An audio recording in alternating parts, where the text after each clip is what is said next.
Hi everyone, welcome back to my channel. కథ పేరు అతడే ఆమె ప్రియుడు, ఎపిసోడ్ 18. రచయిత ఎండమూరి వీరేంద్రనాథ్.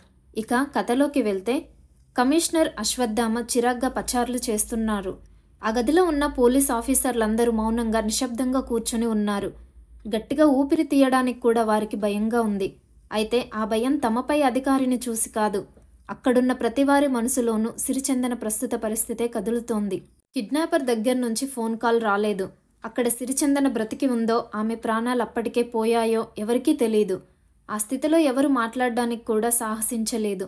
అక్కడ ఉన్న ప్రతి ఒక్కరు పేలడానికి సిద్ధంగా ఉన్న అగ్నిపర్వతాల్లా నిస్సహాయంగా కూర్చొని ఉన్నారు. ఆవేశంతో రగిలిపోతూ ఏం చెయ్యాలో తోచక, ఎవరిని నిందించాలో తెలియక ఫ్రస్ట్రేషన్తో ఆవేశంతో ఊగిపోతున్నారు. డామిట్! అశ్వత్థామ వచ్చి కుర్చీలో కూర్చొని తనలో తానే మాట్లాడుకుంటున్నట్లు, వాళ్ళడిగినట్టే బంగారం అందజేశాం, ఇంకా ఎందుకు మనకు ఫోన్ చెయ్యరు? అక్కడ ఆ అమ్మాయి పరిస్థితి ఏమిటో కనీసం ఊహించగలుగుతున్నారా? అసలు వాళ్ళు మనుషులేనా, నరరూప రాక్షసులా అన్నాడు. ఎవరూ మాట్లాడలేదు. కమిషనర్ రవితేజ వైపు తిరిగి, వాళ్ళడిగినట్టే బ్రీఫ్ కేసులు విసిరేశావు కదూ అన్నాడు. ఎస్ సార్ అన్నాడు రవితేజ. మరి అన్నాడు అశ్వత్థామ. అది వాళ్ళకి అందలేదా, లేకపోతే తీసుకోవడం ఆలస్యమైందా? అది నిజమైన బంగారమో కాదో తెలుసుకోవడానికి ఇంతసేపు పట్టిందా? అతడి మాటలు పూర్తి కాకముందే ఇన్స్పెక్టర్ కిరణ్ లోపలికి ప్రవేశించాడు. అతడి మొహంలో భయము జంకు కొట్టుకొచ్చినట్టు కనబడుతున్నాయి. సార్ అన్నాడు సందిగ్ధంగా. ఆఫీసర్లందరూ అతడి వైపు చూశారు. అప్పుడే రైల్వే స్టేషన్ నుండి ఒక న్యూస్ వచ్చింది సార్. రైల్వే ట్రాక్ పక్కన పడి ఉన్న బ్రీఫ్ కేసుల్ని లైన్మెన్ స్టేషన్లో అందజేశాడంట. అవి ప్రస్తుతం రైల్వే ప్రొటెక్షన్ ఫోర్స్ కస్టడీలో ఉన్నాయంట. అతడి మాటలు పూర్తి కాలేదు. ఆఫీసర్లందరూ ఒక్కసారి తెల్లబోయి ఒకరి మొహాలొకరు చూసుకున్నారు. అనుకుని ఆ పరిణామానికి కోపం పట్టలేక అశ్వత్థామ పిడికిలి బిగించి బలంగా బల్ల మీద కొడుతూ, నాన్సెన్స్ అని అరుస్తూ విరుసుగా కుర్చీలోంచి పైకి లేస్తూ, ఇదెలా జరిగింది, ఎలా జరుగుతోంది అని అరిచాడు. ఎవరూ మాట్లాడలేదు. అందరి మనసుల్లోనూ ఒకటే ప్రశ్న, ఎలా, ఇప్పుడెలా? అశ్వత్థామ తనని తాను కంట్రోల్ చేసుకోవడానికి ప్రయత్నించాడు. అనుకున్న ప్రకారం కిడ్నాపర్ అక్కడికి వచ్చి చూసుకుంటాడు. బ్రీఫ్ కేసులు లేకపోయేసరికి వెళ్ళిపోయుంటాడు. అంటే సిరిచందన ఇంకా ఆ శవపేటికలోనే ఉండి ఉంటుంది. ఇటేమో కిడ్నాపర్ తనని పోలీసులు మోసం చేశారనుకొని ఉండి ఉంటాడు. ఇప్పుడు తమతో అతను తిరిగి కాంటాక్ట్ పెట్టుకుంటాడా, లేక మొత్తం ఆపరేషన్ వదిలేస్తాడా? ఆ ఆలోచన రాగానే వణికిపోయాడు అశ్వత్థామ. రవితేజ మొహం పాలిపోయి ఉంది. విష్ణువర్ధన్ రావు నోట మాట లేక ఆచేతనంతగా ఉన్నాడు. కమిషనర్ కిరణ్తో, నాకు హోమ్ మినిస్టర్కి కనెక్షన్ ఇవ్వమని చెప్పు, వీలైతే ఢిల్లీ కూడా మాట్లాడతాను. ముందు ఆ బంగారం బ్రీఫ్ కేసుల్ని వెనక్కి తెప్పించు అని అరిచాడు. కిరణ్ హడావుడిగా అక్కడి నుండి వెళ్ళిపోయాడు. అక్కడ వాతావరణం తిరిగి యథాస్థితికి రావడానికి మరో 5 నిమిషాలు పట్టింది. తర్వాత చేయవలసిందేమిటా అని అక్కడి ఆఫీసర్లు చర్చించడం మొదలుపెట్టారు. వెంటనే ప్రెస్ మీటింగ్ ఏర్పాటు చేయండి. రాత్రికి రాత్రే ఈ న్యూస్ ప్రెస్కి వెళ్ళిపోవాలి. దూరదర్శన్లో కూడా బ్రాడ్కాస్ట్ చేయండి. ఇందులో మన పొరపాటేం లేదని, కిడ్నాపర్లు అడిగినట్టే బ్రీఫ్ కేసులు అందజేశామని న్యూస్ పేపర్లో రావాలి. ఆలస్యం లేకుండా సిరిచందన రిలీజ్ కావాలి. అది ముఖ్యం, అశ్వత్థామ చెబుతున్నాడు. ఒక పోలీస్ ఆఫీసర్ ప్రెస్ కాన్ఫరెన్స్ ఏర్పాట్లు చేయడం కోసం హడావిడిగా బయటికి వెళ్ళాడు. విష్ణువర్ధన్ రావు కూతురు మీద ఆశలు వదిలేసుకున్నాడు. ఇదంతా జరిగి ఆ న్యూస్ రేపు పొద్దున పేపర్లో వచ్చి ఆ కిడ్నాపర్ చదివి ఆ బ్రీఫ్ కేసులు అందుకున్న తర్వాత సిరిచందన ఎక్కడ ఉన్నదో చెప్పేసరికి మరో 12 గంటలు గడుస్తాయి. ఎటువంటి పరిస్థితుల్లోనూ సిరిచందన అంతసేపు బ్రతకదు. ఇప్పటికే ఆమె నుంచి వైర్లెస్ మెసేజ్ వచ్చి 4 గంటలు దాటిపోయింది. బహుశా బ్యాటరీ అయిపోయి ఉంటుంది. ఆయన కళ్ళు మూసుకొని తన కూతురు పరిస్థితి ఊహించుకోవడానికి ప్రయత్నించాడు. ఊపిరాడక ఆ చీకట్లో గిలగిల కొట్టుకుంటున్న కూతురి స్థితి ఆలోచిస్తూ ఉంటే ఆయన కళ్ళు వెంబడి ధారాపాతంగా నీరు వర్షింపసాగింది. కమిషనర్ ఇంకా సూచనలిస్తూనే ఉన్నాడు. సార్ అన్నాడు రవితేజ. కమిషనరు అతని వైపే చూశాడు. మనం పేపర్లోనూ దూరదర్శన్లోనూ ఈ విధంగా ప్రకటించడం ద్వారా మరెవరైనా ఈ అవకాశాన్ని వినియోగించుకొని ఆ బంగారాన్ని కొట్టేయడానికి వీలు కల్పిస్తున్నామేమో, ఇంగ్లీష్లో అన్నాడు. కానీ మనకింకో దారేముంది అన్నాడు అశ్వత్థామ. సిరిచందన బ్రతకాలి, అది కావాల్సింది. ఈ పరిస్థితుల్లో ఇంకే మార్గము లేదు. మనం ప్రకటించిన దానికి ఒకరికన్నా ఎక్కువ మంది ప్రయత్నిస్తే ఏం చేయాలన్నది అప్పుడు చూసుకుందాం. రవితేజ లేచి దూరదర్శన్ కాంటాక్ట్ చేయడానికి బయటికి వెళ్ళాడు. 10 నిమిషాలు గడిచాయి. ఈ లోపులో మరొక ఇన్స్పెక్టర్ వచ్చి చెప్పాడు, బంగారం బిస్కెట్లు ఉన్న బ్రీఫ్ కేసుల్ని రైల్వే ప్రొటెక్షన్ ఫోర్స్ నుంచి స్వాధీనం చేసుకున్నామని. విషయమంతా తెలుసుకుని వాళ్ళు ఎక్కువ ప్రొసీడింగ్స్ లేకుండా వాటిని అందజేశారని చెప్పాడు. కొంతలో కొంత మేలు. ఆ బ్రీఫ్ కేసులు రావడానికి మరో 1 గంట పట్టవచ్చు. ఇప్పుడు అది కాదు సమస్య. సమస్యల్లా సిరిచందన అంతవరకు ఎలా బ్రతికి ఉంటుందా అని. ఈ విధంగా ఎవరి ఆలోచనలో వాళ్ళు ఉండగా కమిషనర్ టేబుల్ మీద ఫోన్ మోగింది. కమిషనర్ రిసీవర్ ఎత్తి హలో అన్నాడు. నేను ఖాన్ని. కమిషనర్ ఉద్వేగం పట్టలేక కుర్చీని వెనక్కి తంతు లేచి నిలబడ్డాడు. మిస్టర్ ఖాన్ మేమంటూ ఏదో చెప్పబోయాడు. రవితేజ ఉన్నాడా? అట్నుంచి కటావుగా వినపడింది. లేడు, ఇప్పుడే బయటికి వెళ్ళాడు. 10 నిమిషాల్లో వస్తాడు. మిస్టర్ ఖాన్ మేం చెప్పేది దయచేసి విను. ఆ బ్రీఫ్ కేసులు నువ్వు అందజేయమన్నట్టే రైల్వే ట్రాక్ పక్కన పడేశాం. కానీ దురదృష్టవశాత్తు ఆయన చెప్తూనే ఉన్నాడు. ఫోన్ కట్ అయింది. ఏ సమాధానము లేదు. కమిషనర్ అరుస్తున్నాడు. అట్నుంచి ఏ సమాధానము లేదు. కమిషనరు నిస్సత్తువుగా రిసీవర్ ఫోన్ మీద పెట్టి కుర్చీలో కూర్చుండిపోయాడు. పోలీస్ ఆఫీసర్లందరూ తన వైపే చూడడం గమనించి ఆ కిడ్నాపర్ నుంచి ఫోన్ అన్నాడు. తర్వాతేమీ మాట్లాడలేదు. ఈ లోపులో రవితేజ లోపలికి వచ్చాడు. మరో అరగంటలో ప్రెస్ కాన్ఫరెన్స్ ఏర్పాటు చేశాం సార్. దూరదర్శన్ వాళ్ళు కూడా వస్తున్నారని చెప్పాడు. ఇప్పుడే ఖాన్ ఫోన్ చేశాడన్నాడు కమిషనర్. రవితేజ టెన్షన్తో ఏమని అన్నాడు? ఏం చెప్పలేదు. బహుశా ఆపరేషన్ క్లోజ్ అయిపోయిందని చెప్పడానికేమో అని కమిషనర్ అంటూ ఉండగా మళ్ళీ ఫోన్ మోగింది. రవితేజ రిసీవర్ తీసుకున్నాడు. ఆ గదిలో సూది పడితే వినిపించేటంత నిశ్శబ్దం వ్యాపించింది. ఎస్, నేను రవితేజని మాట్లాడుతున్నాను. ఓకే ఓకే థ్యాంక్ యూ అని రవితేజ ఫోన్ పెట్టేశాడు. ఏమంటున్నాడు అని అడిగాడు కమిషనర్ ఉద్వేగంగా. కంపార్ట్మెంట్ నుంచి బ్రీఫ్ కేసులు విసిరేయడం ఖాన్ చూశాడంట. రైల్వే ట్రాక్మెన్ వాటిని తీసుకెళ్లడం కూడా గమనించాడంట. మనం మోసం చేశామన్న నమ్మకం అతనికి లేదు. అందరూ తేలిగ్గా గాలి పీల్చుకున్నారు. ఉన్నంతలో ఆ వార్తే పెద్ద రిలీఫ్ కలిగించింది.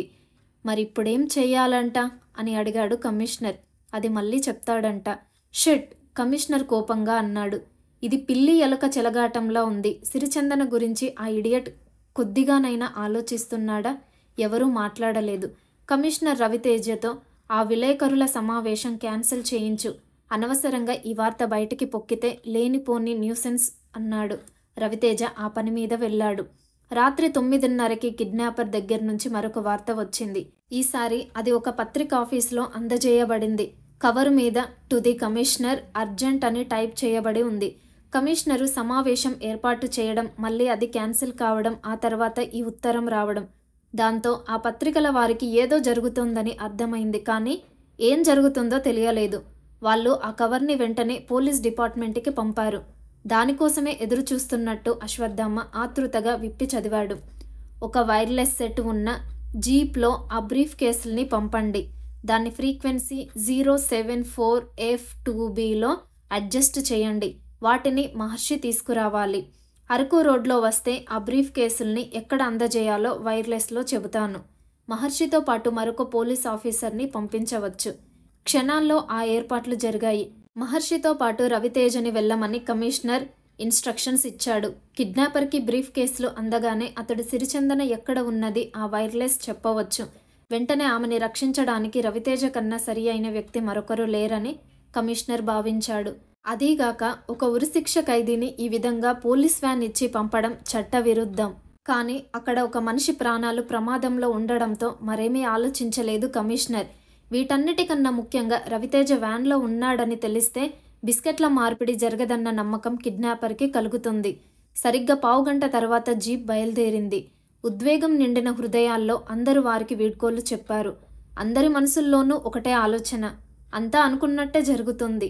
కానీ అంతవరకు సిరిచందన బ్రతికి ఉంటుందా? అసలు ఇప్పటి వరకు బ్రతికి ఉందా? అసలేం జరుగుతుందో మహర్షికి తెలీదు. దాదాపు 15 నిమిషాలు ప్రయాణం చేసి ఊరి పొలిమేర దాటాక మహర్షి, మనం ఎక్కడికి వెళ్తున్నాం? మీకు అభ్యంతరం లేకపోతే చెబుతారా అని అడిగాడు మొట్టమొదటిసారి మాట్లాడుతూ. చెప్తాను. సిరిచందన కిడ్నాప్ కాబడింది. సడన్ బ్రేక్తో మహర్షి వ్యాన్ ఆపు చేశాడు. రవితేజ వైపు తిరిగి నిజమా? ఎప్పుడు అన్నాడు. వ్యాన్ పోనివ్వు, అంతా వివరంగా చెప్తాను. తిరిగి వ్యాన్ కదిలింది. రవితేజ మొత్తం జరిగిందంతా చెప్పాడు. ఇప్పుడు మనకి వైర్లెస్లో ఆ కిడ్నాపర్ ఆ బ్రీఫ్ కేసులు ఎక్కడ వదిలిపెట్టాలి అనేది చెబుతాడు. అంతవరకు మనం ఇలా ఈ రోడ్డు వెంట సాగిపోవాలి. రవితేజ చెప్పడం ఇంకా పూర్తి కాకముందే వైర్లెస్ మాటలు వినిపించసాగాయి. ఇద్దరు టెన్షన్తో ఆ మాటలు వినసాగారు. అయితే అట్నుంచి మాట్లాడుతున్నది కిడ్నాపర్ కాదు, అశ్వత్థామ. ఏమైనా మెసేజ్ వచ్చిందా? లేదు సార్, దానికోసమే మేము ఎదురు చూస్తున్నాము. మరి ఎక్కువ వేగంగా వెళ్ళకండి. ఒకవేళ ఈ చుట్టుపక్కల ప్రాంతంలోనే ఆమెని బంధించి ఉంటే కిడ్నాపర్ ఈ ప్రాంతంలోనే ఉంటాడు. మీరు దూరంగా వెళ్ళిపోయాక మళ్ళీ వెనక్కి రావాలంటే చాలా కష్టం. అవును సార్, మేం నెమ్మదిగానే వెళ్తున్నాం. రవితేజ వైర్లెస్ సెట్ ఆఫ్ చేశాడు.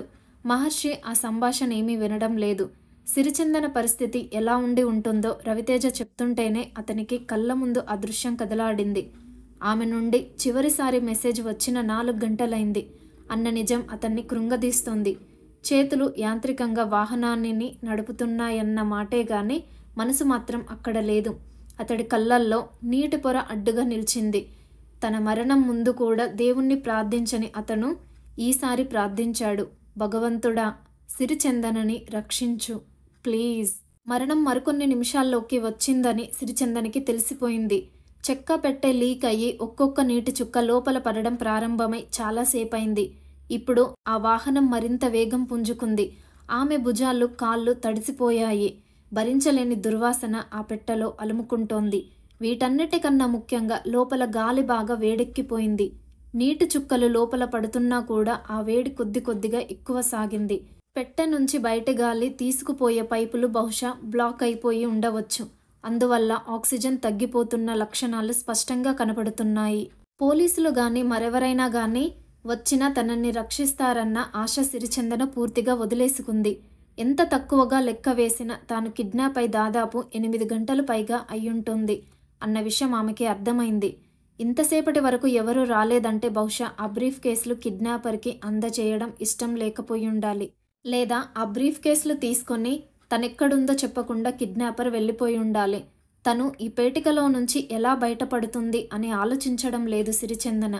ఈ శవపేటిక ఎప్పుడు బయటపడుతుంది అని ఆలోచిస్తుంది. ఎప్పుడైనా ఎవరైనా ఇక ఇల్లు కట్టడం కోసం ఇక్కడ తవ్వితే ఆ పునాదుల్లో తన శవం దొరుకుతుందా? అప్పటికి ఈ చెక్క పెట్టె శిథిలమైపోకుండా ఉంటుందా? ఏ నిధో నిక్షేపమో అనుకొని పేటిక తెరిచి లోపల తన ఎముకలు గూడుకొని చూసి కెవ్వున అరుస్తారా? గ్రహ పూజలు శాంతి చేయిస్తారా? రకరకాల ఆలోచనలు. ఆమె వెంటనే చనిపోవాలనుకుంది. అందులో ఆశ్చర్యమేమీ లేదు.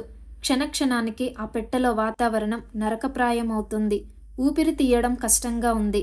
ఆమె ప్రస్తుతం దేవుణ్ణి ఒకటే ప్రార్థిస్తోంది. నా మరణం తథ్యమైనప్పుడు కనీసం నా శవాన్నైనా మా వాళ్ళకి దొరికేలాగా చెయ్యి స్వామి అని.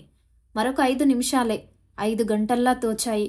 లోపల గాలి పూర్తిగా స్తబ్దమైపోయింది. దుర్భరంగా ఉండడంతో ఆమె వేలుతో ఫ్యాన్ రెక్కలు తిప్పడానికి ప్రయత్నించింది. కానీ చెయ్యి పైకెత్తడానికి కూడా శక్తి సరిపోలేదు. పూర్తిగా తను అశక్తురాలినైపోతున్నానన్న విషయం ఆమె గ్రహించింది. కొద్దిగా ఎగశ్వాస ప్రారంభమైంది. ఆమె అతి కష్టం మీద చెయ్యి పైకెత్తగలిగింది. నోటితో కూడా గాలిని పీల్చడానికి ప్రయత్నిస్తూ చేత్తో ఫ్యాన్ని తిప్పసాగింది. ఆ సమయంలో అది ఆమె ఆఖరి ప్రయత్నం అయితే అప్రయత్నంగానే ఆమె చెయ్యి ఫ్యాన్ స్విచ్ మీద పడి ఫ్యాన్ నెమ్మదిగా తిరగడం మొదలుపెట్టింది. ఒక్క క్షణం పాటు అది కలో నిజమో అర్థం కాలేదు సిరిచందనకి. సంతోషంతో అరవడానికి కూడా ఓపిక లేనట్టుగా ఆమె స్తబ్దురాలైంది. ఆ ఫ్యాన్ వైపే చూడసాగింది. చీకటిలో ఏమి కనబడక నిజంగా ఫ్యాన్ తిరుగుతోందని, గాలి వస్తుందని నిర్ణయించుకోవడం కోసం ఆమె అక్కడ చేయి పెట్టి తడిమి చూసింది. అది భ్రాంతి కాదని, నిజంగా ఫ్యాన్ తిరుగుతుందని తెలిసిన తర్వాత ఆమె ఆనందానికి హద్దులు లేకుండా పోయాయి. కొన్ని గంటల క్రితం స్విచ్ ఆన్ చేసినప్పుడు బహుశా బల్బులో ఫిలమెంట్ కాలిపోయి ఉంటుంది. బ్యాటరీ అయిపోయిందని భయపడింది. కానీ ఆమె ఆనందం ఎక్కువసేపు నిలవలేదు. మొదట్లో ఫ్యాన్ స్పీడుకి ఇప్పటికీ ఉన్న వ్యత్యాసం ఆమె స్పష్టంగా గమనించగలిగింది. బ్యాటరీ డౌన్ అవడం ప్రారంభిస్తే నిమిషాల్లోనే అది పూర్తిగా నిర్వీర్ధమైపోతుంది. ఆమెకి తన వాళ్లతో మాట్లాడాలనిపించింది. ముఖ్యంగా తండ్రితో. ఒకసారి వైర్లెస్ ఆన్ చేసి మాట్లాడితే అది పూర్తిగా బ్యాటరీని లాగేస్తుందని ఆమెకి తెలుసు. మరికొంతసేపు బ్రతకాలా లేక తన వాళ్లతో మాట్లాడి మరణించాలా అన్న రెండింటిలో ఆమె మనసు రెండో దాని వైపు మొగ్గు చూపింది. ఆమె తీసుకున్న ఆ చివరి నిర్ణయం ఈ కథని మరో మలుపు తిప్పింది.